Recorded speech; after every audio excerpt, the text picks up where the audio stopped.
See, that was off. That's cool. There we go. We'll fix that.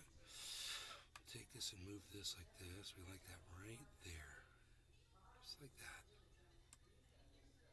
A little bit lower. There we go.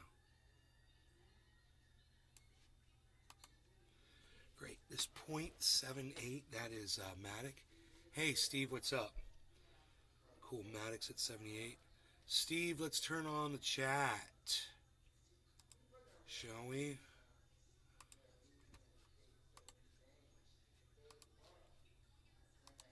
Okay, chat's on. Great. Good morning, everybody. Let's read. Nick Brown. Hey, Nick. Top of the morning to YA. What's up, buddy? There we go. Get everything straightened up here. Just the way we like it.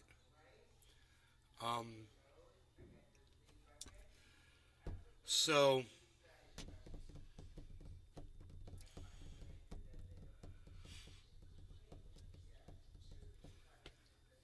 let's just tell a little story.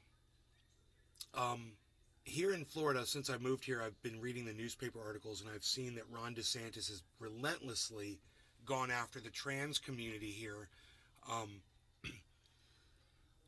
with legislation. Okay, he votes. Sean, aka Trendy Orca. Hey, Sean.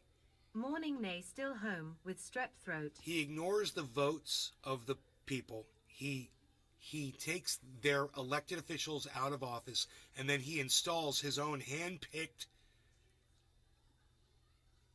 replacements that go along with his line of thinking. And his line of thinking is, let's go after the trans community. And you might be like, why is Ron DeSantis going after the trans community? The Nazis went after the trans community. This is how they get you in. Okay? They go after a marginalized group. They try to get as many people on board as they can, and they build strength. Don't tack on with Ron DeSantis because you might agree with his stance on the trans community. What you need to do is just not worry about the trans community so much. All right? And you need to not be supporting Ron DeSantis. What he is doing is he's literally going after the books, right, that might say something about trans kids or whatever, burning the books, right, getting them out of the schools. Guess what the Nazis did? They started with the trans community, and the first books they burned were science books trying to study trans people. Stephen Running. Civil rights case. So understand that when you support Ron DeSantis, you literally are a Nazi. That's what you are. You're a Nazi because he's a Nazi, and you guys can't see it yet, but you're going to see it. You're going to see it. Of course, me, Francesco Morrow. I'm always ahead of everybody. Hi, everyone. I'm always in front of the whole narrative. No matter what you're going to hear it from me first because I have no fear. And I'm sure a lot of other people can see this, but people like Jimmy Dore are scared. They don't want to lose all their right-wing supporters. If you're a right-wing supporter and you support Ron DeSantis, I don't want you watching my show. I'd rather have one person here listening to me that agrees with me than 9 people that are on the fence. Seriously. I just don't want to hang out with you. I don't want to entertain you. I don't want to bring you joy. You know, people are like, hey, man, don't you want to try to convince people? Don't you want to try to win people over? No, I'm done with that. It's not my job. I'm not trying to convince you of anything. If you're like that and you think that way, just leave. Go support Ron DeSantis. You're a Nazi, and I hate you. I agree with you, Nay, totally. Thank you, Sean. Good. I'm glad you agree with me, man. Thank you so much for that. That's nice. I hope the rest of you agree with me too. Love to hear from you in the chat. And if you think that maybe I make this up, do you think that I just came up with this on my own, and you guys are like scratching your heads like, yeah, well, what's your source, Nay? I mean,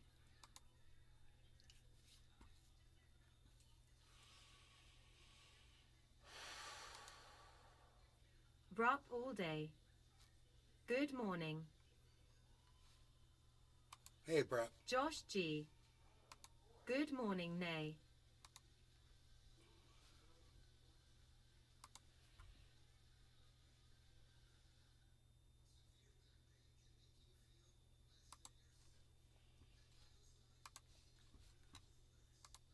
Is being anti-trans, but you can point out that anti-trans sentiment seems to lead to fascist ideology and has a lot of fascist support, and that the first book burning by the Nazis was the destruction of There it is. So let me just pull this Brup up. all day.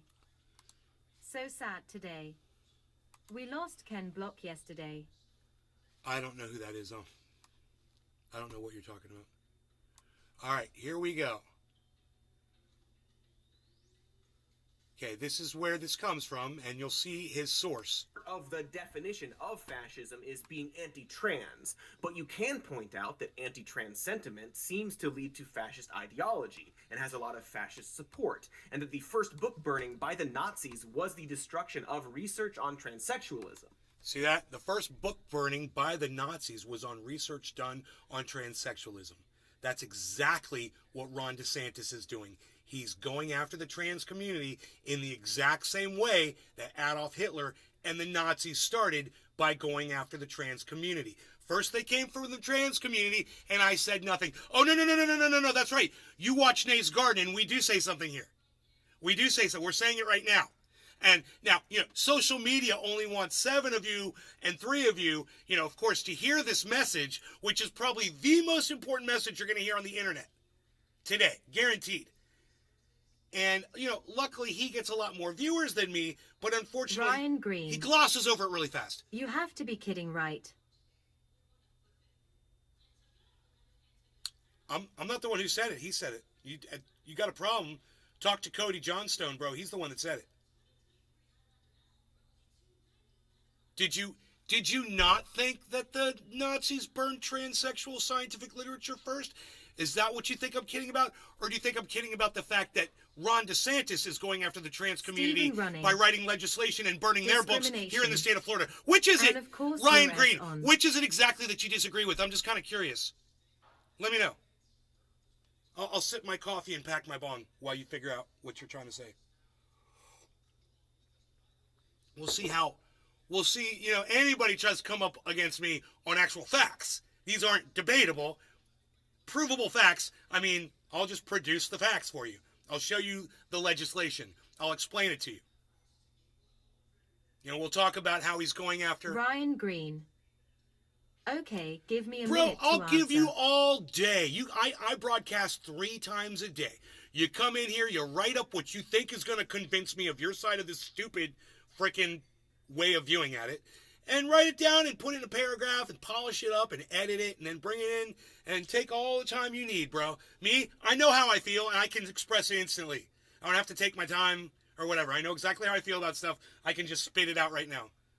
I'm ready to go right now. But you take your time, that's fine. I do this 3 times a day, every day. Lisa Fernie. I got a little morning, experience, Nay. with responding to my belief system. And Ryan Green.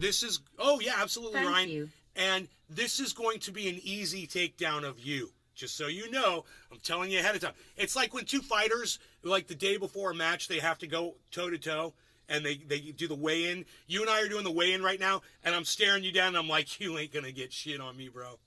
That's me right now. I'm staring you down. I'm like, you ain't going to get shit on me, bro.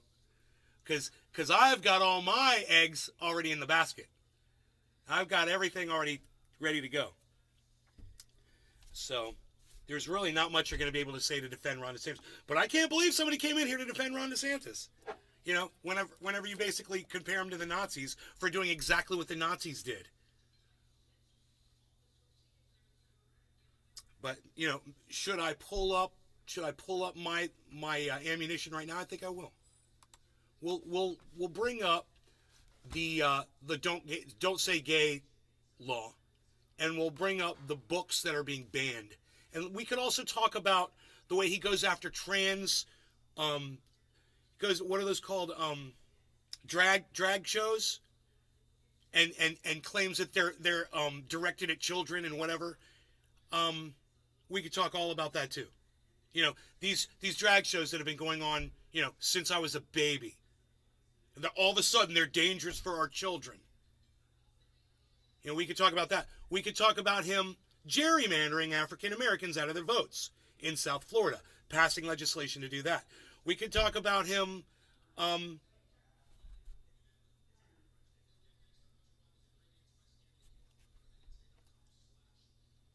removing an elected state attorney from his position because the guy wouldn't prosecute women who had abortions.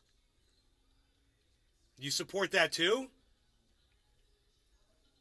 Boy, this is going to be fun.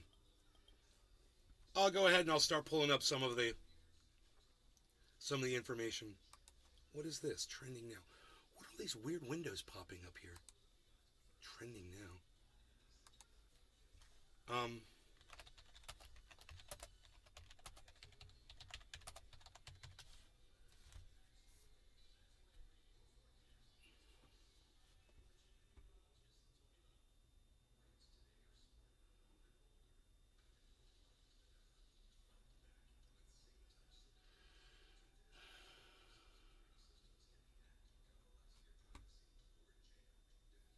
This is NBC News I'm going to pull up.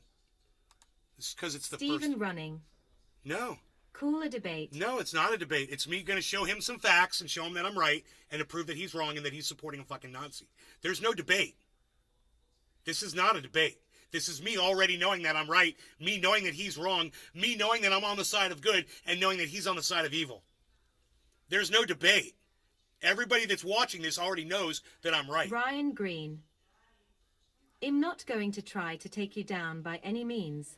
I don't believe that you can compare anyone to the Nazis. I just Hitler. did. I just did. I have kids that are gay, and I'm not here to fight you on trans community either. Excellent. Excellent. No. You can compare people to Nazis. And for you to think that you can't compare someone to a Nazi proves that you aren't even able to have a legitimate conversation around this. You don't get to dictate your set of facts before a fucking conversation, bro. And I got news for you. Just because you lie and say, you know, you don't believe that you could compare anyone to the Nazis, I say, well, it happens all the time. So I just proved you wrong. People compare people to Nazis all the time. Vladimir Putin has been compared to Nazis. The Ukrainians have been compared to Nazis. You know, when the Ukrainians salute with a Nazi salute, they get compared to Nazis. When Ukrainians torture people in the street, they get compared to Nazis. When Ukrainians bombed, 14,000 ethnic Russians out of their homes, they got compared to Nazis. And when anybody calls himself a white supremacist, they get compared to a Nazi. And when anybody calls himself a Nazi, they get compared to a Nazi. Nick Fuentes gets compared to being a Nazi. Donald Trump gets compared to being a Nazi. Ron DeSantis gets compared to being a Nazi. I don't understand how you think you can dictate this. It's literally a fact that people get compared to being Nazis all the time. And if we're talking about when the Nazi Party first started, they just did one thing. They burned a book. Well, guess what? That's where Ron DeSantis is starting. He's burning a book. And guess what the subject was that the Nazis decided to burn? Oh, it was trans people. Well, guess what the subject is in the books that Ron has removed from schools? Trans stuff. And like I said, we're just getting started, man. I'm going to prove you wrong on every point. And the fact that you come in here and you say that you have kids that are gay and you support Ron DeSantis means that you are a fucking cunt motherfucker. You are a dumb cunt motherfucker. And I can go ahead and say that because you are a piece of fucking human garbage. And I'm going to go ahead and say that because of what you just said to me. You said you're here to support Ron DeSantis and not compare him to a Nazi, and you got gay children. You're fucking full of shame. And how dare you? And I mean that, I usually say that joking around, and I mean how dare you in every sense of the meaning of that term. How fucking dare you? You have a gay child. Man, I wish they were here right now to see what a fucking cuck bitch their father is. Holy shit. In fact, I bet you're the reason your children are gay. Wouldn't even be surprised. Boy, I've said a lot, haven't I? based off of you saying that people can't be compared to Nazis, and based off of you just saying that you're a father here to argue for Ron DeSantis, and you have gay children.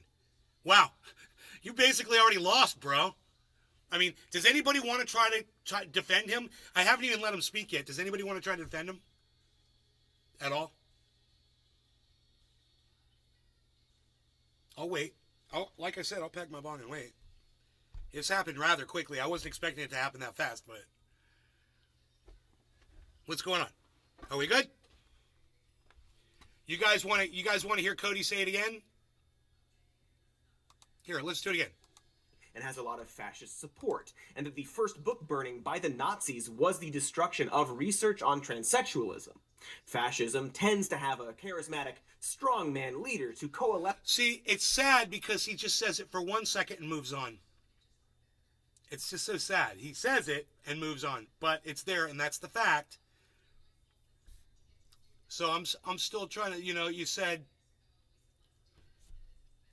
You haven't said anything yet, have you?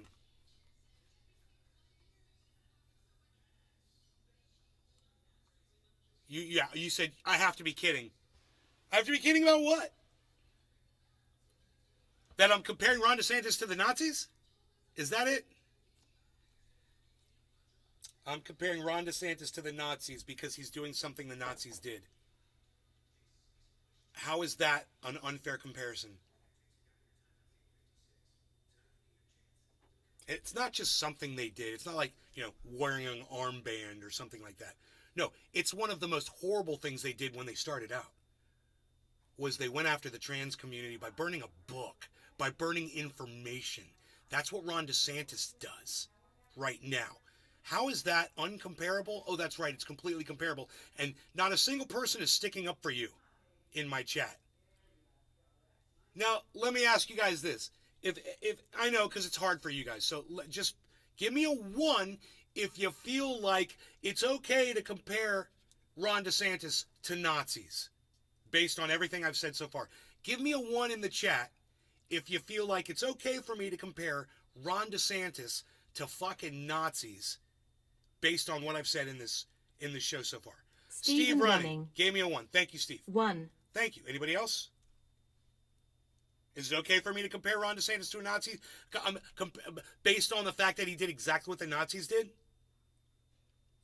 Do you want me to pull up the article of Ron DeSantis getting rid of books in the Florida school system? Trendy Nick. Or do we need to? Do I need to show you that, or are we good? Nick, thank you, buddy. 2 people gave me a 1. So it's okay for me. Doc Hollandaisy. Doc Hollandaisy, hello. 1. I got a 1 from Doc Hollandaisy. So it's okay for me to compare Ryan Green. Ron DeSantis LOL. to the Nazis. Second point. Okay, so I've won that point. Second point, Ryan. You're a father with gay children. Why are you defending somebody who hates your children? Huh. He fucking hates your children. He doesn't want your gay kids sitting in a school next to his heterosexual kids. Josh G. 1. And you better hope one of those kids isn't a Ryan transsexual. Green. You are not going to get anyone to care about your hate. Dude, they all just agreed with me. What are you talking? Josh G, thank you for the 1. They're all agreeing with me. What are you talking about? Okay. Let me give you the benefit of the doubt. Look, everybody in the chat Ryan Green. that agrees LOL. that it's unfair to compare Ron DeSantis to the Nazis based on what has been said in this chat so far. Give me a 9. Give me a 9 if you think it's unfair to compare Ron DeSantis to the Nazis. There, I said it fair for you, Ryan. We'll see how many 9s you can get in the chat. I have a feeling it's going to be the German definition of the word 9. None. I'm guessing here. Let's see how many 9s you can get. I'll keep packing my bong. I mean, we're going to have to go point for point. And like I said, it's not a debate. It's just me being right, you being wrong, and me just showing everybody that I'm right. That's all. It's not a debate. There's no question in my mind of where I stand or where the facts are on any of this. So I'm not here to debate. I'm here to make you look like a fool. And, the fact that you're here defending Ron DeSantis and you claim that you have gay children, you've already done it yourself. You've already made yourself look like a fool. What kind of a father supports a leader that hates your children. What kind of a father does that make you? There's plenty of other leaders out there you could support. Didn't have to be the one who hates your kids based on their gender or their sexuality.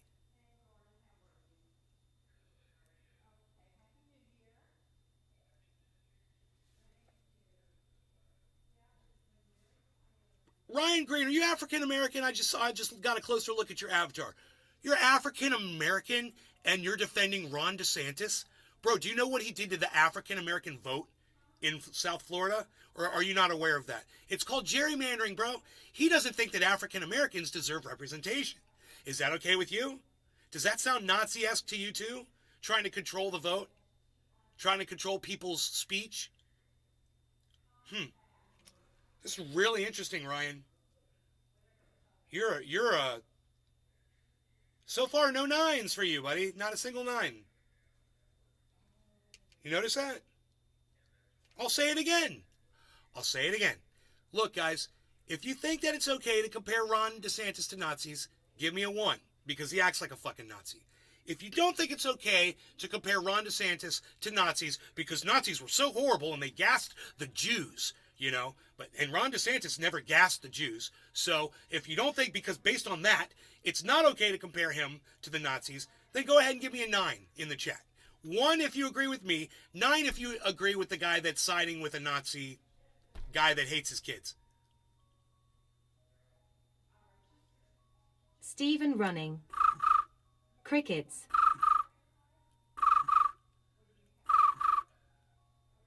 Nothing but 1s all day, bro. So I know it's a lopsided audience in here, for the most part. But you'd be surprised how many people watch this show that fucking hate me. And none of them have the balls to put a 9 in the chat. Even the little troll cunts don't. So, I'm not here to convince you. I'm just here to tell you you're a horrible person. I feel sorry for your children. Their father's a piece of fucking human garbage. You're a race traitor, right? Based on the color of your skin at least, you seem to not give a shit about African Americans, and you don't give a shit about LGBTQ community, and you seem to think that someone like Ron DeSantis, who literally stood in front of men that were being tortured and told them he was there to help them and made sure to ratchet up the torture on those guys, should be a leader for you or for anybody, is a fucking joke. You, Ryan Green, you are a fucking joke. Understand that. You're a joke. And if you're being honest about you having gay kids or whatever, trying to win an argument, it's not going to help your argument. If anything, it made you look worse. And still, you're not blocked. I've been giving you all the time you want to say whatever you want in my chat. You've chosen to not say anything, really.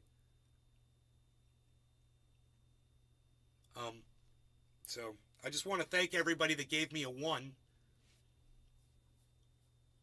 Josh G, appreciate you, bro. Doc Hollandaisy, appreciate you, bro. Trendy Nick, appreciate you, bro. Steven Running, appreciate you, bro. All of you, thank you for giving me a 1. It didn't take much, did it? I mean, if you agree with what I say and you want me to keep saying what I say, then agree with me in the chat when I ask you to agree with me. You know? Show me some fucking support. So, I wonder if Some More News has anything on Ron DeSantis. That would probably be an interesting watch. Josh G. 1. People who think like Ryan believe the comparison has to be 100% exact. I see your point the moment you started. Hey, dude, I'm going to compare myself to Arnold Schwarzenegger. Look at these. Hey, look at this. Like I could do that, right? But I could if I want to compare myself to this lighter. It's bright, and it provides warmth. Hey, I could compare myself or anything to anything. You could compare anything to anything. You compare anyone to anyone. You know, and maybe the comparison is weak, maybe it's strong. In this case with Ron DeSantis, I think we've got a pretty good point here that both the Nazis and Ron DeSantis are going after the trans community first. I think that's a very good point, and I think everyone should take note of that.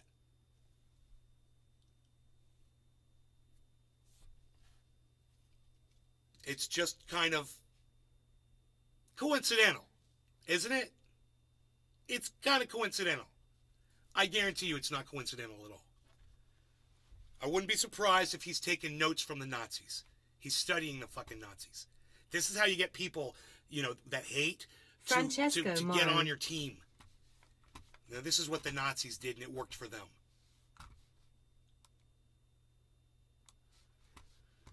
All right. Ron DeSantis.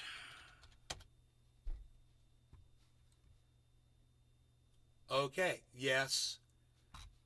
Yes. Here we go.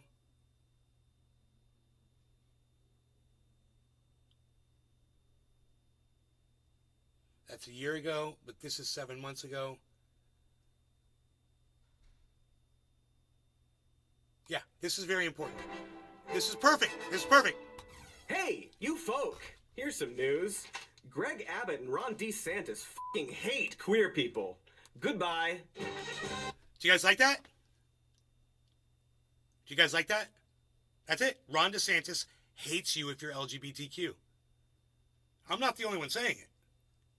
Nazis hated you if you were LGBTQ too. Wow, there's a comparison to be drawn there, isn't there? Huh. Wow, I'm just destroying you, bro, aren't I? And, it's so funny, you just pussed off. You're not even going to talk in my chat anymore. Whatever. I'm just tickling your nuts. There is more video. We have fun here. We have fun here. I mean, except when we talk about crime or the IRS or racism or war, or in this episode, a horrendous removal of human rights that's being currently attempted by the GOP, who, as I said, sure seem to fucking hate queer people. In fact, we can just go ahead and make that the title of the episode.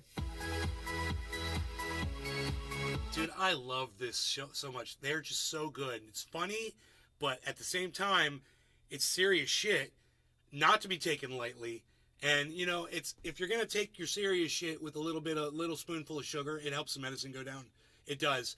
And he's very informative. The problem is like I said before, he'll gloss over points because he just assumes his audience is very bright. And if you're not paying attention, you'll miss a lot of information. So this is the kind of thing that you really want to pay attention to. Every word. Listen to what he's saying because he goes fast. At the same time, he's great at exposing people for what they are. Cheers. No law regarding cannabis. Good title. Clean glass. Strong, direct, lots of E's and O's. Or shoot, maybe it's more complicated than saying the entire GOP hates queer people, but also counterpoint. Maybe it isn't. Maybe there's some conservative people out there who claim to be cool with the L's and G's and B's and T's, but if those people still support and vote for the GOP, then guess what? And if you don't think the GOP is launching a serious attack against the rights of the queer community, then double guess what? They super are. Most notably, on March 11th, a Texas judge temporarily halted statewide investigations of parents with transgender children. This was after Texas Governor Greg Abbott ordered state officials to consider gender-affirming health care for trans youth, care like puberty blockers and hormone replacement therapy, as child abuse. The judge in question, Amy Clark Meacham, ruled that Abbott's actions were unconstitutional due to the order violating the separation of powers by impermissibly encroaching into the legislative domain. So while this ruling is unquestionably good, it's more about whether or not Abbott himself has the authority to pass legislation like this than it is any kind of official verdict on the legitimacy of trans health care. It's like issuing a health code violation on a deli serving human meat. And of course, this ruling is already being challenged. So it's still good for the moment, but also an extremely minor victory on a much larger and more horrifying scale, like a deli scale, built to weigh human meat. You see, despite this one order being overturned, this move is just a small part of a much larger wave of anti-trans and LGBTQ legislation sweeping across America right now. Remember that wave from Deep Impact that killed Tasha Yar? It's exactly like that, but evil. Like that evil goo in Star Trek that also killed Tasha Yar. In 2022 alone, nearly 240 anti-LGBTQ bills have killed Tasha Yar. Sorry, Rule of Threes had to do it, okay. In 2022 alone, nearly 240 anti-LGBTQ bills have been proposed by state legislators so far, a huge increase from the 41 similar bills filed in 2018, and up as well from the 191 bills proposed in all of last year. A number that was so large that it had prompted some advocates to label 2021 as the worst year in recent history for queer rights. And now this year is significantly worse, only 4 months in. That'll show those advocates, take that! Because if the 2020s taught us anything, it's that everything can always get significantly worse if you just, wait a minute. Anyway, a great deal of these bills are wrapped in the disguise of protecting religious rights, specifically the right to discriminate against other people, effectively declaring religious rights to have priority over LGBTQ rights. In several states, we're seeing bills allowing people to deny adoption to same-sex couples. Kentucky is trying to allow government officials to refuse to acknowledge gay marriage based on their beliefs, despite being, government officials. And a handful of states are dabbling with the idea that healthcare professionals should have the right to refuse treating people based on their personal beliefs, which is just so incredibly vague and weird that it could be used to discriminate against literally anyone. And in Tennessee, they passed a law effectively forcing businesses to have a trigger warning on their doors if they happen to have co-ed toilets for, I guess, any snowflake who doesn't understand the concept of family bathrooms. Tennessee also tried and failed to pass a bill that would, quote, prohibit officials from creating, enforcing, or endorsing policies that respect or promote non-secular, self-asserted, sex-based identity narratives. And I have no fucking clue what that is supposed to mean. It's like the cloud atlas of laws. Most of these bills are so ridiculously vague and weird that they appear to ban everything and nothing, which we will certainly talk about. Tony Z on the Rumble. But almost half of the bills put forward this year specifically target transgender people, with a large chunk of those prioritizing, or at least claiming to prioritize, the health and well-being of trans children. So today, we're gonna talk about all of these bills, what they're trying to do, about how and why they're being proposed at such a high velocity all of a sudden. Also, we might reference Cloud Atlas at least once more, maybe Jupiter ascending. We'll see how we feel. And let's start, if we have to, with the currently blocked Texas bill, which is technically the least bummer story in that it hasn't happened yet. So that's good? Sure. Okay, so the Texas order that Governor Abbott is still fighting to enact would call on both licensed professionals and members of the general public to report parents of transgender children as child abusers if those children had received gender-affirming care. Not only that, but the order came as part of a letter from Abbott to the Department of Family and Protective Services, in which he asked the department to conduct a prompt and thorough investigation into the families of any minors undergoing elective procedures for transition. Now, we've already done a whole episode on the way anti-trans advocates use the "what about the children" narrative to obfuscate their puritanical conservative attitudes towards gender and sexuality, and we would probably make a whole other video about other ways that transphobic ideology is wrong and bad. In fact, we did. Make more videos. All right. More but videos. It bears worth repeating here. Puberty blockers are broadly reversible and cause no meaningful harm. What's more, gender-affirming care, including puberty blockers as well as hormone replacement therapy and gender confirmation surgery, is shown to noticeably improve quality of life and decrease depression and suicidal ideation in trans adolescents. And and he glosses over this so fast, and it's so important what you just heard him say. And I just really hope that everybody out there heard what he said. And if you didn't, maybe if you listen to me, from me, you'll hear it. What he said is all of these medical procedures that are available to trans kids today help them. For the most part, these kids benefit from these procedures. It stops them from killing themselves. This is a good thing. Okay? Ron DeSantis wants to do away with all this. He wants to make sure that's not available with your insurance. Doesn't want your insurance to pay for it. He's citing all of these studies that show that this is a good thing, and this is the way it's been because it's a good thing. And now Ron DeSantis is coming along, and he wants to get rid of all this. Now, he glosses over it so fast that you don't even catch it. So once again, I want you to hear him say that all of these procedures that he's talking about prevent suicide. Okay? It's important. Into the families of any minors undergoing elective procedures for transition. Now, we've already done a whole episode on the way anti-trans advocates use the "what about the children" narrative to obfuscate their puritanical conservative attitudes towards gender and sexuality, and we would probably make a whole other video about other ways that transphobic ideology is wrong and bad. In fact, make videos. More videos. All right, but it bears worth repeating here. Here it is. Puberty blockers are broadly reversible and cause no meaningful harm. What's more, gender-affirming care, including puberty blockers as well as hormone replacement therapy and gender confirmation surgery, is shown to noticeably improve quality of life and decrease depression and suicidal ideation in trans adolescents. And most importantly, being transgender isn't a problem we need to prevent or fix, and parents trying to affirm their children's identity aren't being abusive, Greg, you fucking Gumby. Okay, I know he's hilarious. Did you guys catch all that? I really hope you did. It's so important. This is basically just, you need to understand what a monster Ron DeSantis is. You don't need to understand trans kids, trans people. You don't need to understand that. You don't need to worry about drag shows. You don't need to worry about LGBTQ parades, communities, and events, and bars, and any of that. The only thing that you need to know is that the Nazis went after these people. That's what you need to know. Do you want to be like the Nazis? If you walk away with anything from this, that should be it. Don't be distracted by everything else. You don't need to know about all that stuff. If it's something you're interested in, something you want to learn about, whatever, hey man, I totally support you in learning about it, in understanding what these people are going through. You know, you're going to want to support them more. You're not going to want to hurt them. And unfortunately, Ron DeSantis doesn't have time to understand, people that are different from him. According to the failing New York Times, Abbott's order managed to sow chaos and confusion amongst trans families and their medical providers before it was temporarily halted.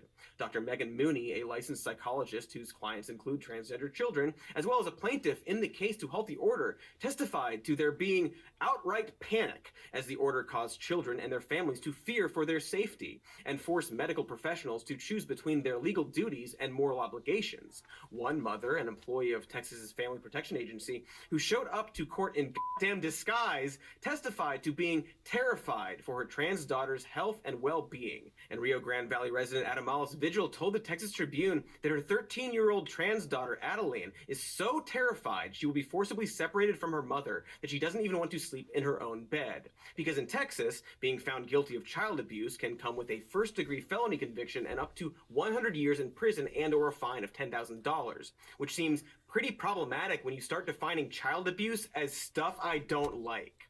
In other words, if you're going to say that, getting gender altering therapy or hormone blockers or anything for your child is child abuse, and you're going to call it child abuse, these people will go to prison as a child abuser. Imagine that. Imagine that. It's bad. Yeah, it says it right here. It's bad. Not to mention, of course, and this guy came in here earlier and said that he wants to support Ron DeSantis, and at the same time, he said he's got gay children, right? That it also means having your child taken away from you by the state and presumably prevented from All I'm saying is, the what if one of his children was trans instead of just, gay is just trans? Then what? You still love them? You still love your kids? You still support Ron DeSantis? often life-saving processes of hormone replacement therapy and gender confirmation surgeries. And so when this potential law causes a wave of panic and fear from the people it claims to protect, you kind of have to wonder if it's perhaps not at all actually a law designed to protect those people. Maybe it's a bad shitty law aimed at pleasing a base of voters who simply don't like transgender people, all at the expense of kids and parents who just want to live their lives. Well, you would notice I have 3 thriving children. The issues we're facing right now are not things that we have to deal with on a regular basis. My daughter is, she loves riding her bike, she loves swimming, she loves hanging out with her friends, playing Pokemon Go, all the things that you would expect from a 12-year-old who's happy. And you'll have to forgive me because it's pretty hard for me to talk about this without tearing up because it's just been such an awful couple of weeks. Can you imagine being a parent suddenly told by the state that you might have your happy and healthy kids taken away from you because a group of politicians decided that your existence is wrong and bad? It's honestly Sisypheanly hard to express just how intentionally cruel and dishonest this ongoing conservative attempt to f over trans kids and their families is. But of I wish that more people would be here to watch this, but I want to say this to all of you that are choosing to listen to this. I want to say you are the best people on the planet. If you are here, you're listening to this, I want to say thank you so much. I really do appreciate you guys. It's not the easiest thing to listen to. I understand that. Here at Cody's Shody, we love nothing more than pushing huge rocks up various hills and inclines, as well as talking about the hit film Jupiter Ascending, out now in 2015. On top of everything we've already mentioned, Abbott's order was prompted by a non-binding legal opinion from Attorney General Ken Paxton, released only a few days earlier, in which Paxton argued that gender-affirming care constitutes child abuse. The opinion is, unsurprisingly, full of shit. Not only does Paxton claim that care widely accepted by leading healthcare groups like puberty blockers are abusive, but he also cites as examples things like body modification surgery, a process which is rarely, if ever, performed on children. Paxton's opinion statement has been criticized alongside Abbott's directive by various medical and human rights organizations, including the Endocrine Society, an international medical organization for the field of endocrinology, which said the conservative argument rejects evidence-based transgender medical care. But of course, this isn't about evidence, nor is it about actually getting these laws through. By doing this, they are sending a signal to both their base, but especially to parents of trans kids, that by allowing your child to pursue their own personal happiness, the government is going to make their lives as hard as possible. Because the GOP loves interfering with the lives of families, right? It's like their motto says, tread on me harder, big government, P.S. we hate families. Seems long, but, that's the grand old party we know and tolerate. See, while Paxton's statement was non-binding and Abbott's orders currently blocked, that doesn't mean their words don't have weight and impact when they come from important elected 2 minutes officials. Late. And no like we said Laurie before, candidates, Abbott's everybody order cheers. was only blocked on the grounds that it was an overreach of the executive branch, not on the grounds that it was evil and dishonest, because apparently morality is subjective and a functioning democratic system can't base its legislative process on how good or evil a law is because that's just not how it works, or something. I don't know. I refuse to read a book. Or can't read, except for the teleprompter, which reads, "The point is, while it kicks absolute ass that Judge Meacham told Abbott to shut the f*** up, you awful piece of shit, all it would take to actually pass legislation that does the same thing as Abbott's order would be for enough Texas legislators to believe the same hateful lies that Abbott and Paxton believe. And unfortunately, the only way to stop that from happening is to use that same legislative system to pass bills that explicitly protect trans people and permanently enshrine their rights into law. So, phew, good thing the legislative processes in this country are simple and fast-acting. Right? Right. Okay. Moving on from the good news. That was the good news. Jesus frogs. All right. Well, here's some worse news. On March 28th, Florida Governor Ron DeSantis, yuck, 0 stars, signed into law Bill HB 1557, Parental Rights in Education Act, or as virtually everyone has decided to call it, the Don't Say Gay Bill. In its preamble, HB 1557 claims that one of its goals is to prohibit classroom discussion about sexual orientation or gender identity in certain grade levels or in a specified manner. The precise wording in the law later states, again, exact quote, classroom instruction by school personnel or third parties on sexual orientation or gender identity may not occur in kindergarten through grade 3 or in a manner that is not age appropriate or developmentally appropriate for students in accordance with state standards. The bill goes on to give parents the ability to sue a school district if they believe this law has been violated, stating, if a concern is not resolved by the school district, a parent may bring an action against the school district to obtain a declaratory judgment that the school district procedure or practice violates this paragraph and seek injunctive relief. A court may award damages and shall award reasonable attorney fees and court costs to a parent who receives declaratory or injunctive relief. I want to be crystal clear with the text of this law, because one of the extremely baby-brained responses from the right has been to either smugly declare that the bill doesn't literally say the word gay, or to simply deny the bill is aimed at teachers talking about being gay. Some have pointed out that while they use the word discussion in the preamble, the law itself swaps that for instruction, as if that somehow makes it better. However, as one law expert pointed out, courts will often look at the preamble of a law to help them interpret the enforcement of it. Not to mention the extremely broad wording in all of this. Does it count as instruction for a teacher to explain what a same-sex marriage is?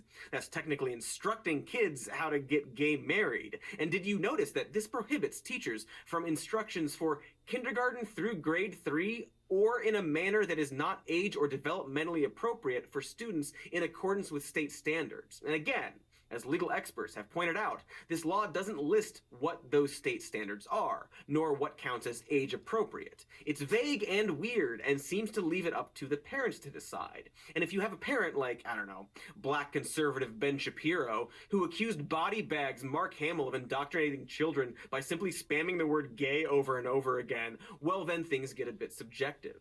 This doesn't mean that a parent would win a legal battle, but much like Texas's anyone can sue someone for getting an abortion or driving someone to get an abortion law, it's clearly designed to gunk up the system. Because even if a parent's complaint is unwarranted and ultimately loses, it creates a climate where schools and teachers won't want to risk triggering an intentionally vague law for snowflakes that would damage reputations and careers. Just like that Texas trans law, it's designed to send a message to certain people that by supporting LGBTQ kids, they are going to make their lives very difficult. And the opposite of that is it's also a dog whistle for their base, because there are people that love this shit. But I get what he's saying. And thanks to the colossal vagueness of it all, the supporters have the added bonus of standing back and acting like supreme logic kings, pretending that their bill is actually not exactly what it seems like. I'm asking you to tell me what's in the bill, because you are pushing false narratives. It doesn't matter what critics say. Well, it says it bans classroom instruction on sexual identity and gender orientation. For who? For grades pre-K through 3. So 5-year-olds, 6-year-olds, 7-year-olds. And the idea that you wouldn't be honest about that and tell people what it actually says, it's why people don't trust people like you, because you peddle false narratives. And so we disabuse you of those narratives. And we're going to make sure that parents are able to send their kid to kindergarten without having some of this stuff injected into their school curriculum. Checkmate, libs! We sunk your battleship! Uno! Cloud Atlas! Hey, Ron, when you say stuff injected into curriculums, just what are you talking about exactly? If it's not trying to ban teachers from saying gay, what is it trying to ban then? Well, let's dig into that.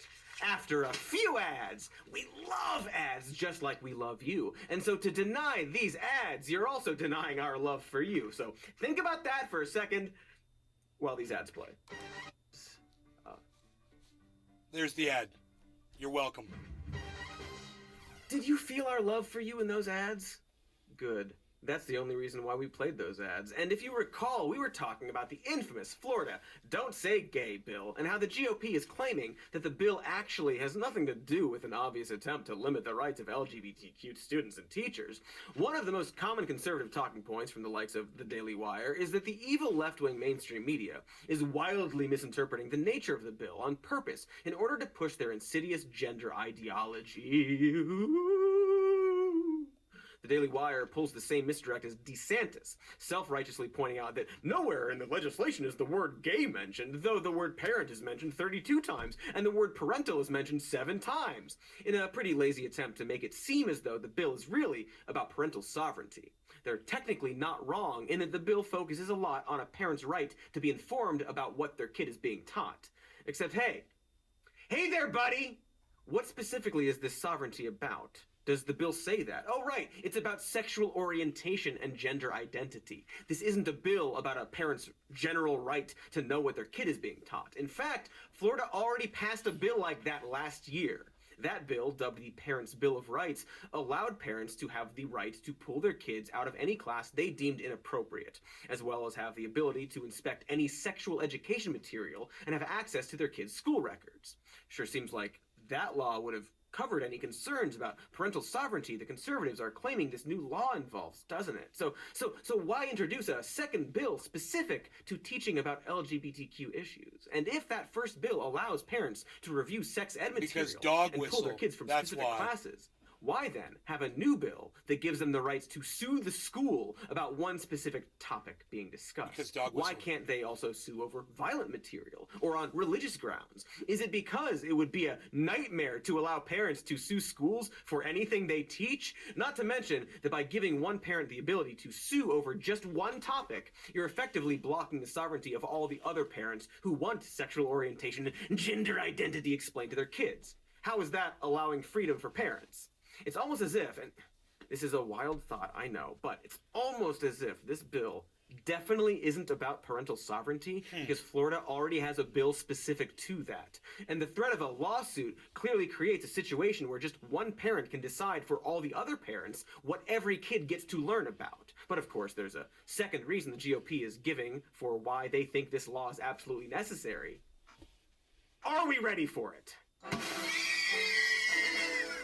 Oh boy, that is gonna look bad out of context, and I guess in context too, but that's right. P to the E to the defiles. The conservative tradition of associating queerness and homosexuality with pedophilia has a long and robust history that we don't really need to get into right now. But needless to say, Republicans, famous for refusing to update their rhetorical strategies even a little bit, are back at it again. It, in this case, being accusing LGBTQ people of being pedophiles who want to groom children. In defense of HB 1557, DeSantis' press secretary, Christina Pashaw, argued that the bill merely prevents kids from being exposed to sexually inappropriate content, accusing opponents of the bill of being either a groomer themselves or at the very least, someone who supports the grooming of 4 to 8-year-old children. Now, to start, I just want to point out that pedophilia and sexual abuse and harassment of kids, specifically in schools by teachers or employees, is a serious problem in this country. By one study, 1 out of 10 students will experience some form of sexual abuse before they hit 12th grade. That fucking sucks and is gross. Dare I say, it should not happen.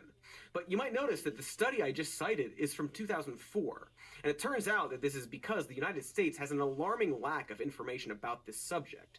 We don't really have many statistics because no one has bothered to collect them on a federal level. And 2 reports by the Government Accountability Office found that the United States isn't doing nearly enough in terms of background checks or other measures to prevent child predators from working in our schools. So if you were, say, a politician who was very concerned about pedophilia and grooming, this is probably where you would actually start. You wouldn't make a bill banning sexual orientation discussions, but rather you would be loudly talking about our failure to protect kids or even track misconduct on a federal level. Let's talk about the word grooming really quick, okay? I guarantee you that there are groomers out there, okay? Not denying the existence of people who groom children for their own personal, desires. Absolutely. I actually knew one. I saw somebody doing it. I was young. I didn't realize what I was seeing. But turns out, yeah, he was a groomer. So, yeah, they exist, right? But there's a difference between that and, let's say, a teacher that, it gets approached by a child. The child, professes that they're gay. Let's just use this as an example. And a teacher encouraging that child, if you're gay, then I encourage you to be gay. I wouldn't consider that grooming, but that is what Ron DeSantis considers grooming. And when you support someone in being who they want to be, that's not grooming. You're not doing it for your own personal gain. You're doing it because we all should be encouraged to be what we feel like we should be. We were all taught that as children. I hope that watching crypto go up right now, just exploding. But the most important thing is that you allow someone to grow whatever and if someone's going to be gay, they should be supported in being gay, right? All right, Mom, have a good one. I'll see you when you get home. Love you. You support these people. Now, I have a cousin. I've got 2 cousins. One of them turned out to be gay, and I remember when this child was younger, and I said, "Oh, that one is totally gay," to my sister, and I told my mom, and they were like, "No, he isn't." I go, "Yeah, he's gonna be gay. He's gonna be a gay kid, you know." And yeah, he's gay, you know. And it's like, I would have totally encouraged if he had approached me and been like, as a maybe a role model, an older, you know, a second cousin, older, you know, someone that maybe he could confide in, came to me and said, "Hey man, I want to come out. What do you think?" I'm like, "Oh, you're gay?" And he's like, "Yeah." I'd be like, "Yeah, I think you should come out." Does that make me a groomer? Of course not. It makes me want that person to be happy. And if you can't see that, you're going to be one of those people that supports Ron DeSantis and becomes a Nazi with Ron DeSantis. And that is sad. And it shouldn't happen. And you should be smarter than that. Because that's not the only relative I have that's gay. You know, or might be trans. You know, might be up in the air here. We don't know. We're just being as encouraging as possible. You know? That's what you do. That's what you do with family, and that's what you should do with friends, and that's what you should do with complete strangers. And if there's a teacher that has a class, and there's a child in there, and the child is got questions and needs someone that they can talk to, because maybe their parents are cunts, like Ron DeSantis' parent, like Ron DeSantis and his wife are, like the cunts they are. Maybe their parents are like them, so they can't talk to them, and they want to talk to their teacher about it. Teachers should be able to, you know, be encouraging and not accused of being a groomer. So now you know the difference between a groomer and, you know, someone who is just encouraging someone, or someone who's encouraging a child, which is fine too.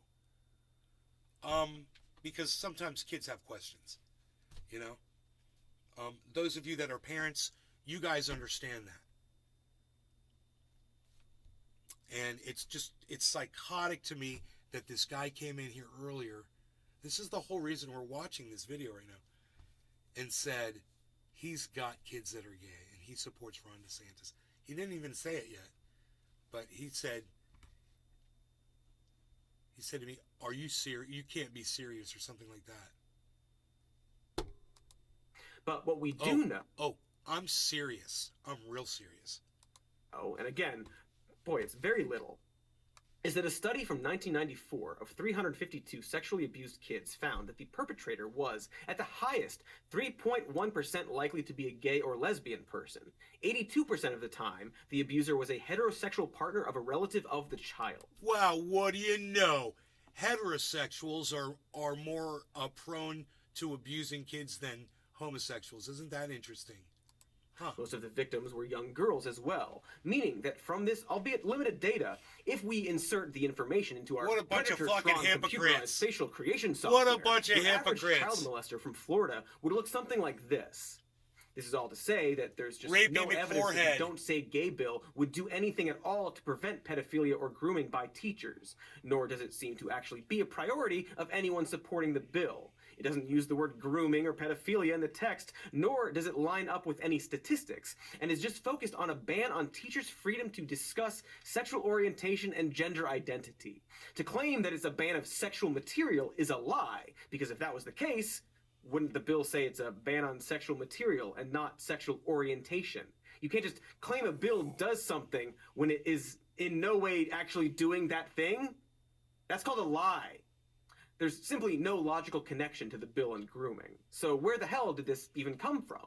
Well, that would be something called Libs of TikTok. Started as like the 4th attempt to go viral by some dipshit named Chaya Reichik. The account was signal boosted by Joe Rogan before devolving into basically an anti-LGBTQ account. But look, these videos on Libs of TikTok are the videos that those people themselves, those psychos, put up on the internet themselves.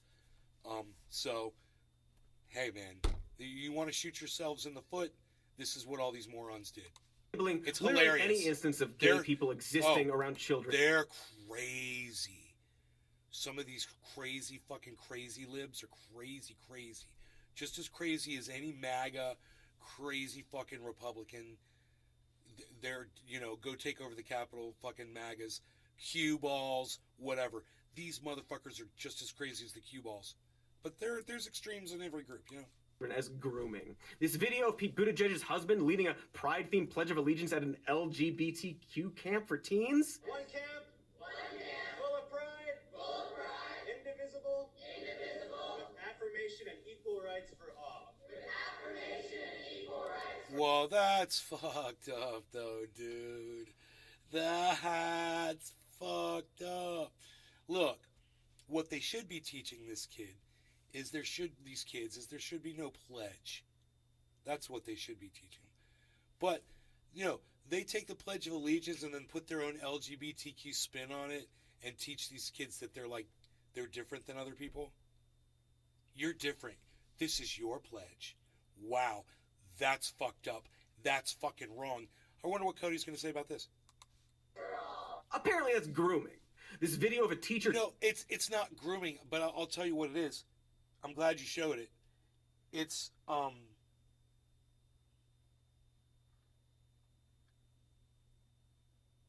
basically abusive to those kids. If you think that you should make kids recite something to make them feel different from other kids, that's abusive. I'm sure there's another word for it. It's not grooming, but I'm sure there's another word for it. Talking about coming out as trans to her students? So none of the kids knew me as trans, but I wanted to talk about it. So what I did is, as soon as I came back, I joined up with the GSA, realized how many questions the kids had, and decided the best thing to do would be to host a Q&A. Grooming again. The account made to, mock the snowflake intolerant left would openly call for any teacher who comes out to their students to be fired on the spot. Incidentally, the teacher referred to in that tweet I just showed said he came out to his students because a student asked him if he was gay because the student's parents said to the student that they thought he was gay because of his voice. So the teacher was like, "Yeah, I'm gay." Fired! Anyway, that tweet and many others have been deleted. I wonder why. But so what you'd imagine here is that any halfway reasonable person would realize that this simply isn't what grooming is. Nor is it anything but hateful to compare teachers simply coming out to their students or promoting pride to a camp specifically for gay kids to being a child predator. It's nonsense. No. The kind of decades-old gibberish Look, the Westboro... as much as I fucking hate Pete Buttigieg, what that guy did was wrong, but not for the reasons that people are trying to paint it as grooming. It's not. And it's wrong for them to say that about him. I'll defend them on that, but, that's about it. Baptist church would scream to nobody outside of a Comic-Con. I defend the truth. And coincidentally, the account was apparently a source of inspiration for none other than Christina Pushaw, DeSantis' press secretary we mentioned earlier, who has claimed that this account somehow has evidence that grooming is happening. If you define grooming as a gay person breathing near a child and evidence as being mad at ghosts online. So there you have it. Well, a single Twitter account promoting false news.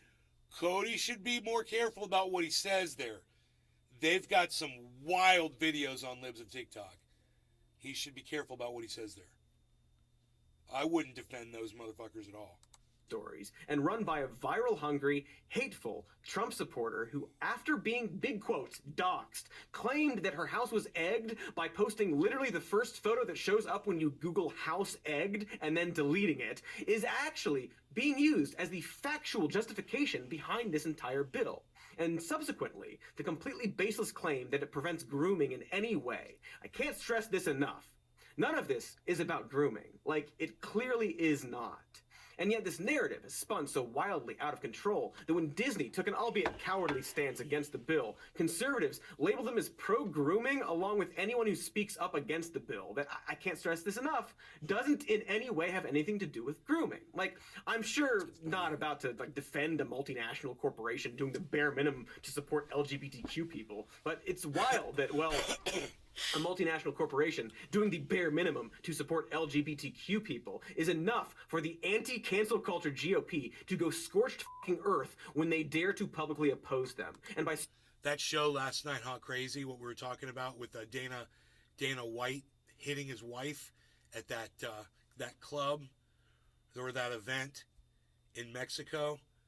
And it was all on video, and we watched that shit last night. That was a crazy show, man, wasn't it? Because I could barely tell. We were, like, whispering about it. You know, because Mom would be pissed if I wake her up. scorched earth, I mean, relieving a corporation of billions in financial obligations and passing it on to taxpayers. That'll show them. It's gotten so bad that even other Republicans aren't safe if they even think about straying off the narrative. When Nate Hochman, a fellow for the conservative magazine National Review, pointed out on Twitter that even if teachers are indoctrinating kids with gender ideology, that's not the same thing as pedophilia, a bunch of people, including intellectual powerhouse and normal chill guy James Lindsay, immediately accused him of being a groomer.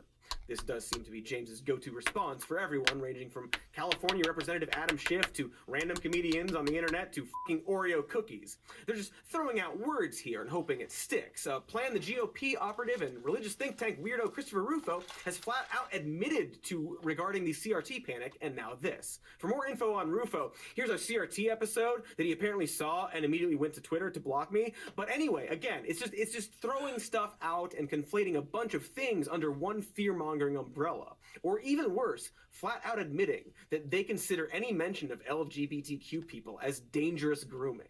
This would be a downright archaic view of discussing sexual orientation. At best, it's childish in that you'd be conflating the words sexuality and sexual into one concept simply because it has the word sex in it. But again, Ben Shapiro literally called Luke Skywalker an indoctrinator of sexual ideology after he simply said the word gay a bunch. It's very funny that they pretend that's not what they're concerned about while literally being openly concerned about it, you know? You can't claim the bill isn't telling teachers not to say gay and then claim that tweeting the word gay is grooming kids. That's like saying you're not scared of spiders and then shitting your pants while watching Charlotte's Web.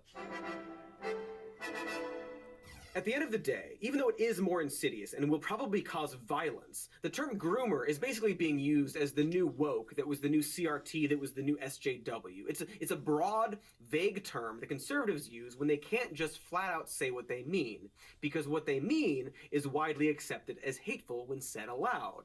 And they know this. They know that anti-LGBTQ stances are dying. A 2021 PBS NewsHour poll found that when asked directly about whether or not trans people should have access to all the things these bills are trying to take away, 2/3 of Americans were against laws that would limit transgender rights. This wasn't just liberals either, but spread out through every ideology and age group. That's good. Young people are, of course, more accepting of racial and LGBTQ minorities than their parents and grandparents. And younger generations see changes to society and family structures as positives. So instead of saying anti-trans laws, they have to go with anti-groomer in the hopes of invoking irrational fears. Or, as we discussed, rational concerns dealt with irrationally. Honestly, I'm surprised they don't do this more often. I mean, they absolutely do, but not nearly as much as they could. You want to limit healthcare rights? Call it health grooming instead. Why should the government pay to have some anatomy-obsessed stranger look inside of our bodies? I'm now against that. All pediatricians are pedophiles now. Both words start the same, don't they? However, unlike most of those previous words we mentioned, groomer and pedophile are actual terms that mean something, especially to victims of sexual abuse. It is profoundly ironic that by co-opting those phrases, the people pretending to care about... This is what I said. Groomers exist. You know, it's a thing, you know. So I'm glad he's saying this, you know. It is a thing, and it's not fair to say a teacher that's trying to encourage a kid to be what they're going to be eventually, you know, that has questions about it, is being associated in that. And like he has said over and over and over again, not the same thing. I'm glad that he's being obnoxious about it, but he's funny enough to keep you listening, you know. Sexual abuse are actually making it harder. It's a very for hard. victims. It's a third After all, rail. the same way terms topic, like woke you know? have lost all meaning, so too will these very real concepts. If you call any old person that refuses to use your experimental submarine a pedophile, then you make it so people will automatically tune out actual credible accusations of pedophilia. But again, and I really can't stress this enough, they don't actually care about pedophilia or groomers. If they did, they would perhaps be more concerned about the shocking pattern of Republican lawmakers getting in trouble for just that, including our good buddy Matt Gaetz being involved in a fucking sex trafficking big scandal, forehead. and the last GOP president of the United States openly creeping on teenage beauty queens. Also, the longest-serving Speaker of the House, former GOP representative and convicted pedophile, Dennis Hastert. I'm not using the term pedophile or groomer loosely, like conservatives are doing. These are literal cases of GOP figures getting in trouble for literal acts against minors. Oh, also, you know who else the GOP loves who famously sexually abused children? Cops! It's actually a big problem. Let me just read a few sentences out loud. A 2003 national study by the Police Professionalism Initiative written by Professor Samuel Walker at the University of Nebraska at Omaha found that 40% of reported cases of police sexual misconduct involved teens, often young women involved in youth engagement and job shadowing programs. Let's see, any more sentences to read. Ah, yes, okay. A 2010 study by the Cato Institute, a libertarian think tank that tracks police wrongdoing, found that sexual misconduct by law enforcement generates more citizen complaints than any other factor except for excessive force. Surely I have more sentences. Oh, okay, yes, here we go. A database compiled by the Buffalo News reports that from 2005 to 2015, it's 420 in Newfoundland, guys. In a case of sexual abuse Cheers, or no misconduct law regarding at least cannabis. every 5 days. There's still a lot Billy of states where cops Valentine. can rape Cheers, detainees, Josh say it T. was Cheers, consensual, everybody which is in the literally chat over on impossible Rumble. because they're Token Tony's detained eating and cheers. get away with it. Oh, and follow up on that 2003 study that found 40% of reported cases of sexual misconduct by cops to involve teens. Here's a separate study from 2014 that found reported cases of sexual misconduct involving teens to be 43.1%. So I guess cops can improve. Great job to the boys in blue. Also, 15% of the victims were under 14. 8% were under 12. So, I don't know. It's just weird that we're not seeing any "don't say you're a cop" bills. Curious what that's about. None of this is subjective. These are just facts. You can agree with certain conservative policies or stances, but you can't deny that they have absolutely no fucking right to police teachers or LGBTQ people for the purposes of stopping grooming when there's zero evidence to back them up. It's just cold, hard hate-mongering. And if you really need it spelled out, look no further than the now-failed Tennessee proposal that attempted to create an alternate pathway to legal marriage that would not be available to same-sex couples.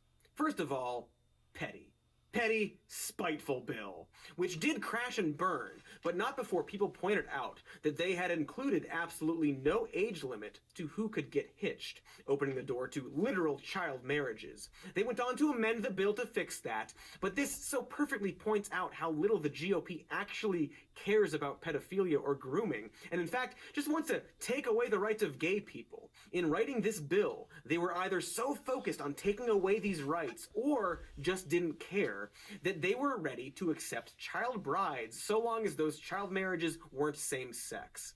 Point is, this is all the exact opposite of everything they claim to care about, and should be rejected and mocked by anyone who isn't actively trying to attack the LGBTQ community, right? Like, you don't even have to be an advocate. If you think that everyone should have equal rights and that pedophilia is bad, you have no good reason to be supporting the majority of the Republican Party. You should also be absolutely in awe that we're still dealing with this stuff today, because, like, it is 2022, so how the are we still having this conversation? Didn't we federally legalize gay marriage 7 years ago, to which the world did not end? So why, dear sexy Christ who fucks frogs, are the GOP still trying to limit the rights of LGBTQ people? We're going to talk about just that, in detail, after a few ads. Because ads are just, they're so great.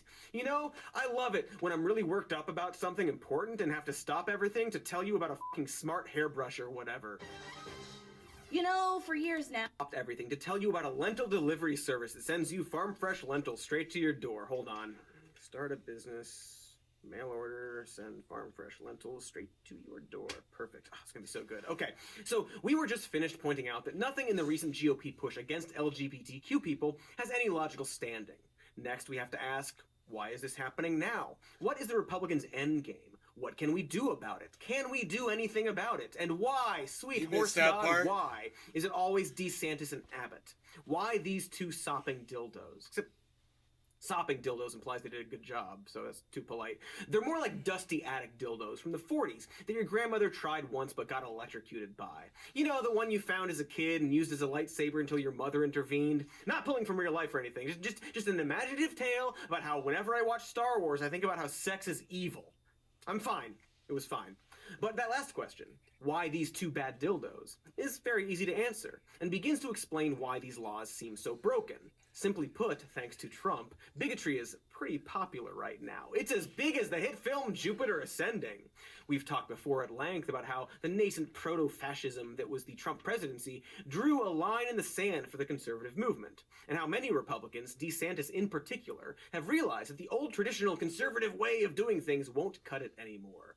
Someone needs to step up and be the new Trump. And since Trump is figuratively and literally melting at the moment, DeSantis is currently in the lead for that position.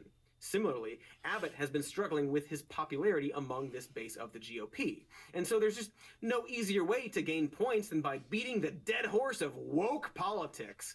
They certainly aren't the only people doing this, but rather the most vocally desperate at the moment. You could argue that this explains why these laws seem so hastily written and legally incoherent, in that the people making them don't actually care what the law says. But it's not that simple. As we mentioned, the Don't Say Gay bill appears to have different wording in its preamble than the actual law, and is extremely vague about the actual age groups affected. This makes it so that, depending on the courtroom and lawyers involved, you could actually get different interpretations of the bill. And this is actually the same for a lot of these half-assed laws being introduced. They're often incredibly inconsistent, and that's possibly because conservatives don't even really understand transness well enough to effectively legislate against it. Exactly. Why, for example, is it legal for doctors to treat kids with human growth hormone to alter their bodies, but a crime for doctors to treat trans kids with estrogen or testosterone? How do these laws affect intersex people or people with hormone imbalances? Are puberty blockers still allowed to treat non-trans children for things like precocious puberty? Where do we draw any of these seemingly arbitrary lines? While it's pretty clear that these lawmakers don't understand the actual science, there are likely other extremely old factors at play. Writing for Slate, law professor Courtney Cahill draws parallels between the current-day attempt to define gender along biological lines and the Jim Crow-era practice of doing the exact same thing, but with race. Cahill looks at Bill HB 935, a piece of anti-trans legislation out of Florida that, while it eventually died in 2021, would have made it a crime for healthcare providers to surgically change the sex of minors. Cahill points out that by defining sex as the biological state of being female or male based on sex organs, chromosomes, and endogenous hormone profiles, and then implicitly defining breasts as a female sex organ by listing a mastectomy as a prohibited act when performed on a minor, HB 935 would have legally made having breasts an essential part of the biological state of being female. Except it wouldn't, obviously. As Cahill says, a cisgender Floridian woman would still be a woman even were she to not have breasts, and gaining breasts through hormones or surgery isn't enough for a trans woman to be legally considered a woman. That requires a legal sex change, which requires a note from your healthcare provider. It's the kind of pulling out the rug trick you can play on conservatives over and over again without them even ever coming up with a satisfactory response. Oh, womanhood is defined by being able to give birth? Are infertile cis women no longer women? Of course not. Oh, womanhood is defined by having a certain amount of testosterone in your blood. What about cis athletes with naturally high T counts? Are they no longer women? Still no? Gee, sure seems like this biological system is just an ad hoc way to exclude trans people. Huh. Cahill ties us back to Jim Crow, and to similar attempts from the era to define race via various biological truths, which of course didn't work even a little bit because, as Cahill says, in practice, race regulation showed that legal race wasn't based on biological truths and wasn't absolute. The legal definition of race varied between states. Someone could be colored in Louisiana and white somewhere else. The legal definition of race also varied within states. The same person could be both colored and white depending on the official charged with making that assessment. Jim Crow eventually fell apart under the weight of all of its inconsistencies, and so too, Cahill says, will states' power to legally define sex as a binary between male and female. It's only a matter of time before all of the glaring problems with these bills finally start to cause problems for the conservatives passing them. And thanks to how loosely worded a lot of these laws are, they could easily be used for any purpose, because it's not just how they define sex, but any attempt to turn subjective moral stances into absolutes. In Arizona, for example, they're pushing through a law aimed at limiting sexual content in school library books. It would give parents the right to demand a book get pulled lest the librarian be fired and barred from working in a public school. The original law specifically targeted books that promote the study of sex, sexual preferences, sexual activity, sexual perversion, sex-based classifications, sexual identity, or gender identity. But after scrutiny, a lot of that was eliminated, leaving the official wording of the law to be, quote, "No public school district, public charter school, or public school library shall maintain in its inventory or promote books that make as their primary subject the study of sex, sexual lifestyles, or sexual activity, or books that are of a controversial nature that a reasonable parent or legal guardian would want to know of or approve of prior to their child being exposed to it." And like, what does that even mean?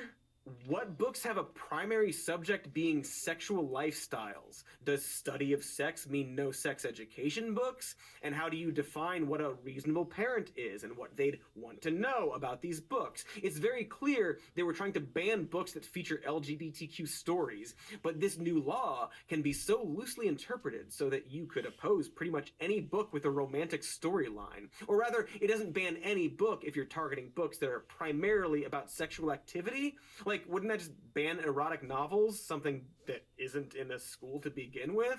At least not the cool ones, of course. It comes down to this, I think. Let's say you have a story about a person asleep who needs to be kissed by a prince in order to break a spell and wake up. If that person is a woman, then that kiss is not sexual. However, if the person is a man and the prince kisses that man, then it is instantly sexual to these people. The existence of gay people automatically makes them think about sexual activity. That's what happens in their little brains, and it's one reason why it's impossible to talk to them about this. Others being they're bigots and liars, but whatever. This is all not to mention that legislating what someone is allowed to learn about or do with their own bodies flies directly in the face of the small government anti-cancel culture narrative Republicans have been attempting to weave for the past many decades. But of course, that's not a new contradiction. The hypocrisy is almost not even worth mentioning. Republicans have always wanted to have their cake and not sell it to a gay couple too. They want Uncle Sam to f*** off and leave everyone alone until it comes to all the things they absolutely want the federal government to dictate, like reproductive rights and marriage equality and, you know, sexy, erotic books about vas deferens and all the goop that lives inside of us. Of course, by hiding behind pedophilia, they can at least try and mask this by wrapping their dry little hate turd in a tortilla of think of the children.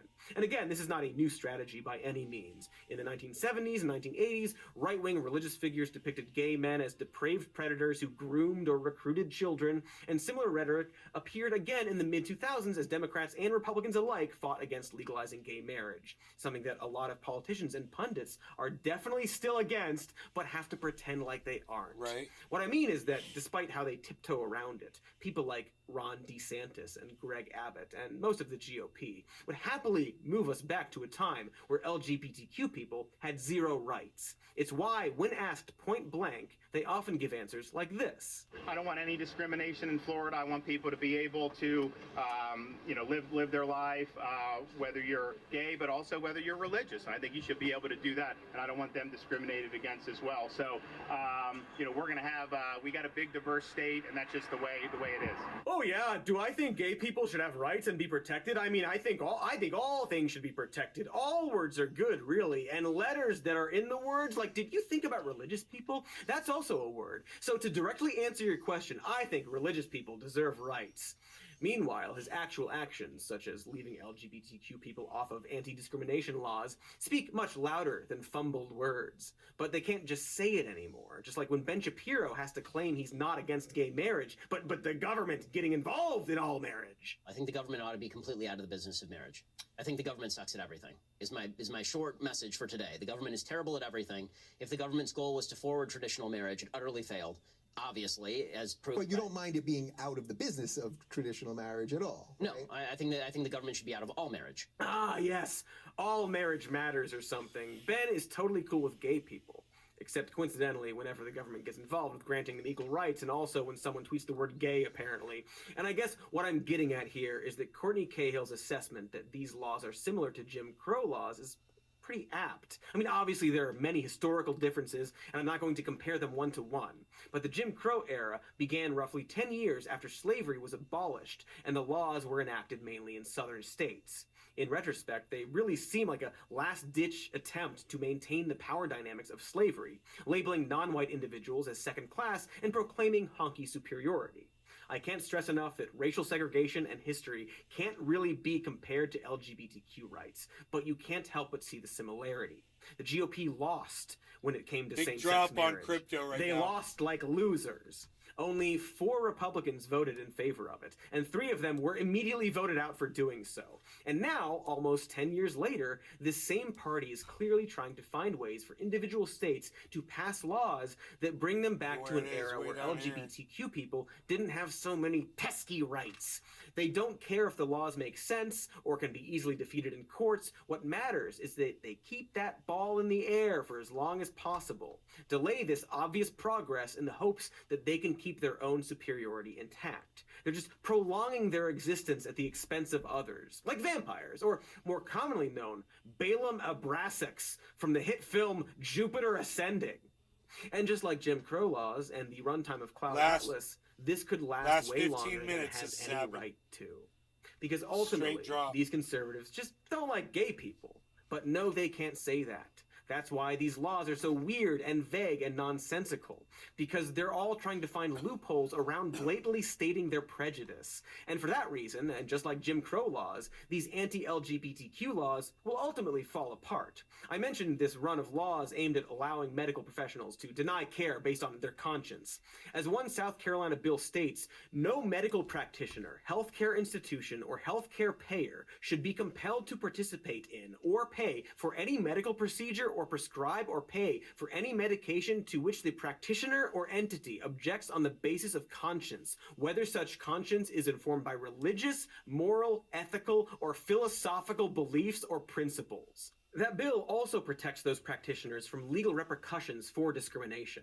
And while this is clearly aimed at trans people, they aren't allowed to just flat out say that. And so because of the extremely vague wording, it could be used to discriminate against literally anyone based on philosophical beliefs. By that definition, a vegetarian doctor could legally choose to not treat you because you're wearing a leather jacket. Hell, they could not treat you for liking the band Stained, which frankly should come with a penalty, but not from doctors. Yeah, he's crazy. It is hard to fully appreciate the fact that, when you get down to it, this proposed law is basically saying to doctors, do no harm unless they bother you. It is so broadly defined so as to be both ineffective and legally explosive, and if enforced, could gunk up the system so bad that it ultimately gets thrown out, along with all the other laws trying to do this. Of course, I do want to be very clear here. These laws are bad, cruel, harmful laws that in the immediate short term will absolutely have a negative impact on the LGBTQ people, primarily children being affected by them. Trans people in the US already face incredibly high barriers of entry to the basic possibility of participating in public life. They're banned from equal education, targeted by state departments, prevented from receiving life-saving medical care, harassed in bathrooms no matter which one they use. The list goes on. We didn't even mention all of the recent attempts to ban trans athletes, which could fill an entirely separate episode. Not only are these things bad on their own, but they have the added effect of preventing trans people from entering the formal labor market, let alone acquiring the huge expense of medical transition, assuming they survive that long, considering how often they get f***ing murdered or take their own lives. The current legislative pushes aim to permanently confine queer people, especially trans people, to the informal economy, and in some states actively criminalize their existence. Fire the teacher for saying he's gay? They want people to be afraid to exist, is what they want. If the push succeeds, if these bills pass in any widespread way, the state will have effectively declared itself cisgender and heterosexual for the first time, in the same way that under Jim Crow it declared itself white. These laws frame themselves as making moral arguments about the validity of trans existence, and they are doing that, but they're not only doing that. Gender-affirming care, for example, is not only moralized as self-mutilation and or child abuse, it's also framed as prohibitively expensive and as a luxury. A cosmetic procedure in the same category as lip fillers, or an expensive dye job, or getting metal teeth so you can bite open beer cans. It's not a coincidence that the defunding of reproductive health, the banning of abortion, and the goal of banning contraception are all tied up in the political and legal strategy of anti-trans policies. By relegating all trans-adjacent healthcare to the private sector and then relegating trans people to lower, second-class citizens, the state can effectively prohibit transness altogether without having to put it into law. And that is a scary, terrible thing. However, the light at the end of this very long, dark tunnel is this. History will look back on this treatment of trans people in the same way we look back on the Jim Crow era today, with disgust, shame, and the lingering feeling that if you'd paid slightly better attention during 11th grade history, you might be able to know what's going on more often. The conservatives are fighting a losing battle, and it's the exact same losing battle they've been fighting every 30 years for the past 150 years.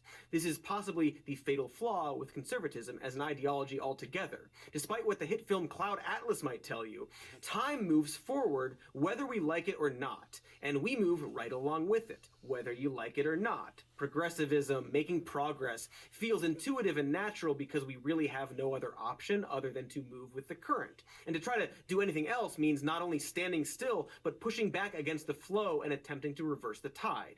Because that's where the conservative side of things takes us, in the end. Do you think, seriously, that people like James Lindsay and Ben Shapiro and Ronald DeSantis want to stop at just these anti-trans laws? Or perhaps will they keep pushing us backward little by little? But again, people like them have been fighting the same fight over and over again with different goalposts because they keep losing. Before this, they lost the fight for gay marriage. And before that, they lost the civil rights movement. And before that, they lost to the suffragist movement. And before that, they lost the fucking Civil War. It's all the same fight, and we're already seeing with the Don't Say Gay bill and the recent resurgence of conflating queerness and pedophilia that if they win the fight against trans people, they'll immediately push back towards their next battleground. And so on until every minority group has been stripped of their rights and America is great again. It's like an incredibly high-stakes game of Team Fortress 2, except instead of fighting for glowing checkpoints, you're fighting for the basic human rights of marginalized people. Don't know, haven't played it. The point I'm trying to make here is that if the last century of American history can serve as any kind of precedent, the conservatives will lose this fight eventually. That said, how fast they lose depends on us, and how hard we fight against them and point out what obviously lying liars they are. And of course, saying we'll win eventually doesn't do shit for the kids who are right this moment being targeted by laws either currently or about to be on the books. So, on the screen, there should be a bunch of different links to organizations dedicated to helping trans and LGBTQ youth, and all those links will be somewhere in the description as well. So you can click on them, and then be taken to their website, and then give them money in the form of a donation. In fact, right this second, the Wachowski sisters are running an auction where all of the proceeds go to the Defend Trans Youth Fund. That auction is for various props from their beloved films such as Cloud Atlas and Jupiter Ascending, which are really popular and cool films. Don't believe me? How many times have you heard those films brought up in just the last hour? Everyone's talking about them. And so right this second, you can get the actual ears worn by Kane Wise, the half-dog man, and also help trans youth. That's a win-win, assuming you get it before we use our show budget to swipe that up. And to sweeten the deal, if every single person subscribed to Some More News on YouTube donates at least $1 to a trans charity of your choice, I, Cody F. Johnston, will purchase and eat those rubber ears. That's a Some More News promise, so you know it's real. Or maybe I won't do that. I don't know. Is my name even Cody? Maybe not, and I probably won't eat those ears. But I'm still gonna try to get those stupid man-dog ears. Or maybe this sweet whatever that is from Cloud Atlas. And you should still donate to, like, not be a jerk. And if you know a trans teen personally, do the right thing and just, you know, leave them alone. Because, like all teens, they probably just want to be left the f*** alone. Or cigarettes. Give them cigarettes. Teens love that. I am being told that I can't advise people to give cigarettes to teens because of laws or something. But as we've just pointed out, laws can be bad, so do what you want with that.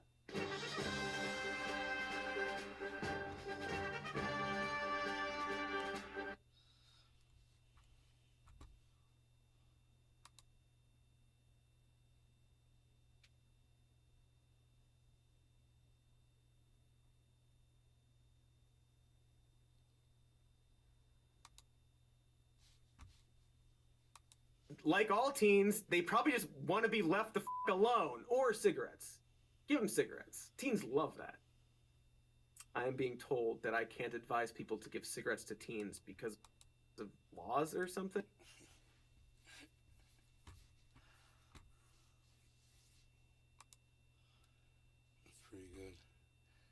big drop in the market. If you're looking at the prices here.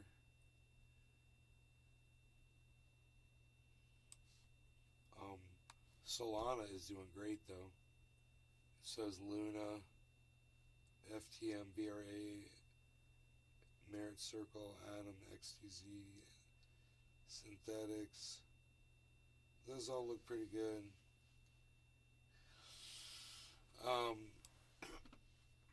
But that's a big, big drop across the board.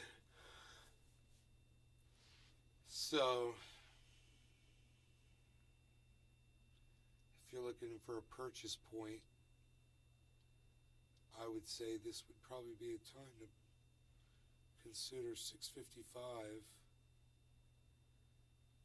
16, ooh, it's going down. Maybe. 16,650. The 24-hour low is 636. So there it's 649. It's going down. So if you're looking to purchase Bitcoin, man, be watching it because this is looking good. It's good timing right now. Alright, you guys, love y'all. Thanks for watching. I will see you on the next show this afternoon sometime. Turn on your notifications. And I will see you, I'll see you later. Love y'all. Bye. Oh, I'm at Nave's Garden on Twitter. Come on over to Twitter. I'll see you over there. Bye.